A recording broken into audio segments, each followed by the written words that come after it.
Hello, and thank you for joining me today. We're going on a bit of an urban cycling adventure today. We're making our way from Birmingham to Wolverhampton, using Route 5 and Route 81 of the National Cycle Network.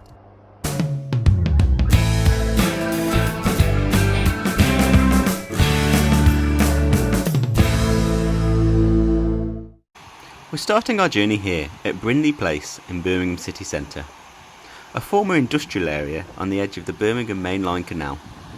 It was rejuvenated in the 1990s with the shops and offices that we see today. It's named after James Brindley, the engineer of the first canal that linked Birmingham to Wolverhampton. From here we're going to use Route 5 of the National Cycle Network to make our way to Smethwick. Here we'll switch to Route 81 and continue our journey through the Black Country all the way to Wolverhampton city centre. A total distance of around 14 miles. We start our journey by heading down the side of the National Sea Life Centre. This sits to the side of the Birmingham Main Line Canal, the towpath of which we'll be following as we make our way out of Birmingham on Route 5. Besides the National Sea Life Centre, there are a couple of other attractions here of note, including the Legoland Discovery Centre, over there with the large Lego giraffe at its entrance. And also behind these shops is the National Indoor Arena. Besides the many concerts that go on there every year, this used to be the home of that Saturday night favourite TV series, Gladiators. Route 5 is on the opposite side of the canal, so we need to make our way over and start to head northwest along our route. As you can imagine, not being far from the city centre, this section of towpath can get quite busy, so do be careful as you go down here, and a bell is a must. There's a couple of bridges we need to navigate ourselves under, so do be careful because it does narrow the towpath a little bit. And there is no guardrail to stop you going in the canal. Just after passing under the second bridge, I noticed Brummy Bull looking at me from across the water. Brummy Bull is an animated mechanical bull who was made for the Commonwealth Games and placed in Centenary Square. After the games had finished, he was moved away, much to the uproar of local residents. We are, however, assured by the West Midlands Mayor that he will find a new home in the city. After passing under that second bridge, the canal takes on a different character from what it was in the city centre. You can see there seems to be a bit more space here, and although you can tell you're still in an urban area, you don't feel as closed in as you did at the start of the ride. After passing under the Birmingham Inner Ring Road, you'll notice that the canal becomes absolutely arrow straight.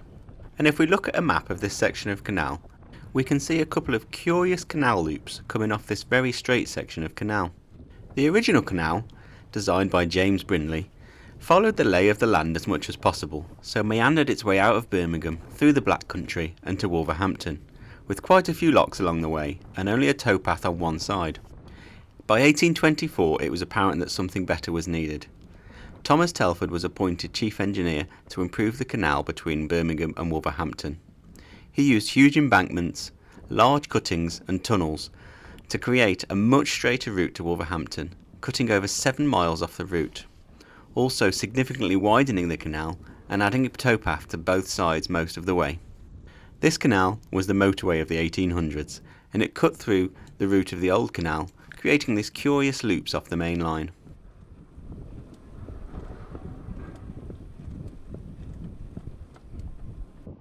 We can see here when one of these loops crosses the main line of the canal. A section there in front of us going off, and behind us the new section of Mainline Canal heading towards Birmingham city centre, there with the skyline in the distance. We actually have a train line up against the canal here, and off under the train line goes the other old section of canal heading away from the new main line. It's because of this, the way that this new main line was built, that you can expect to cross quite a few junctions on the canal.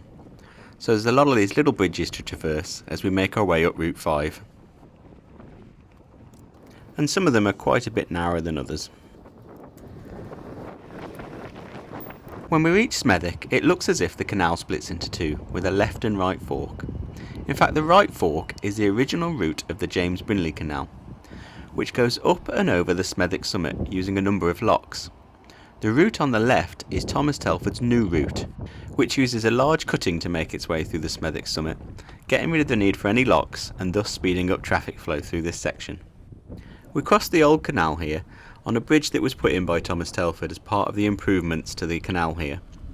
It was cast just up the road in Tipton at Horsley Ironworks and is Grade 2 listed. As we head into the cutting that Thomas Telford created, we come across more of his handiwork crossing over the top. This is the engine arm aqueduct, built by Thomas Telford out of cast iron to carry yet another canal over the top of this cutting. It's one of many iron aqueducts that Telford created, including the Ponte Silke aqueduct that we took a look at in my Route 85 video. Not far from the engine arm aqueduct, we begin to approach the Galton tunnel. This is the first of two tunnels that we pass through on our way to Wolverhampton.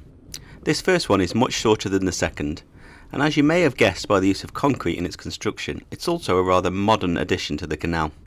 It was put in the 1970s, when the cutting was infilled to accommodate a much wider road over the top of the canal than that had previously been there. And although Thomas Telford was long gone at this point, the road over the top was named after him, Telford Way, just if you needed any more reminding that he was instrumental in this canal and seemingly anything that crossed over it. As we emerge out of the tunnel, we're greeted with the view of two bridges. The first being the Galton Bridge, a road bridge that Thomas Telford built out of cast iron. It was completed in 1829 and is now a Grade 1 listed structure. The second bridge is a railway viaduct that was put in a little later in 1860. It's at this point that we leave Route 5. Marked by a little blue sticker on the railings and a millennial milepost, Route 5 takes a right turn and heads up the embankment towards Walsall. But we're going to carry on along the route of the canal towards Wolverhampton along what is now Route 81 of the National Cycle Network. As we begin to hear the M5 in the distance, we come to a closure of the towpath due to an unsafe wall. Now this does seem to be a temporary measure and there is quite a clear diversion in place here. But it does mean we have to leave the cut for the first time in this journey. So we head up the ramp up to the road above, where we take a right turn and head along the road. As we go under the M5 motorway, we take a left and then follow the old route of the Birmingham Canal, which carries on under the M5 motorway at this point. And then eventually we take another left and head back down to the new Birmingham mainline canal, which we were previously on. It's not an ideal route to take. As you can see here, we've got some wooden hills to negotiate as we go back down to the canal, but hopefully this is a temporary measure and soon we'll be back to just cycling along the towpath. Now before we cross under the M5 and into the Black Country, it's time to end part 1 of this video.